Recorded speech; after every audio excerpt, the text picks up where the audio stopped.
Meghalaya Cabinet Minister and NPP leader Rakkam Sangma admitted that the competition for the Tura parliamentary seat was tough between the NPP and the Congress.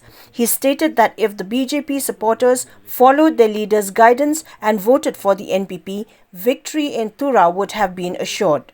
However, Rakkam Sangma acknowledged the uncertain nature of the contest, with the Tura seat up for grabs by any party. Despite their surprise at the Congress's strong performance in Tura, Sangma expressed confidence that the NPP could win by a narrow margin despite facing various challenges. Regarding the Shillong parliamentary seat, Sangma hoped that the NPP would receive significant voter support.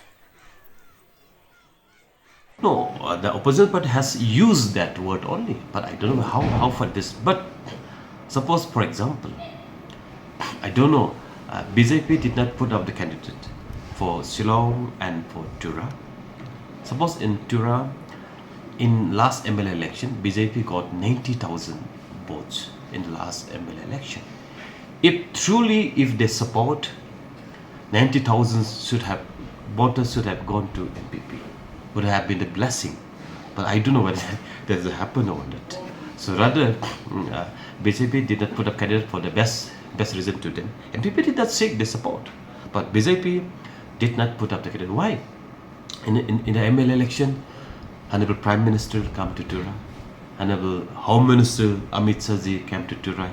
They campaigned for the candidate, but nothing happened. There is no impact. Knowing of all this, the BJP might have decided why we spend our resources, our time unnecessarily where we're going to defeat them. But they haven't put up the candidate, therefore. But they said they have directed their cadre, their voters to vote for NPP. But I don't know whether they have voted or not. If BJP voters voted for NPP, we may be winning easily. But I don't know whether that is converted or not. But I don't know whether that has been supported in spirit. In letter and spirit order.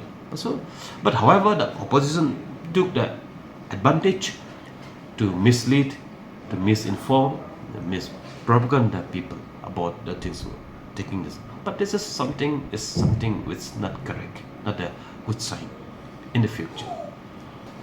Shillong is very interesting. Whoever winning the MP, I wish my best wishes.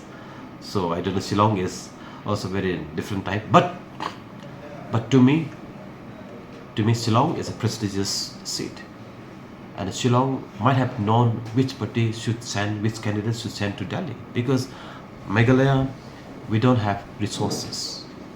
Whoever comes to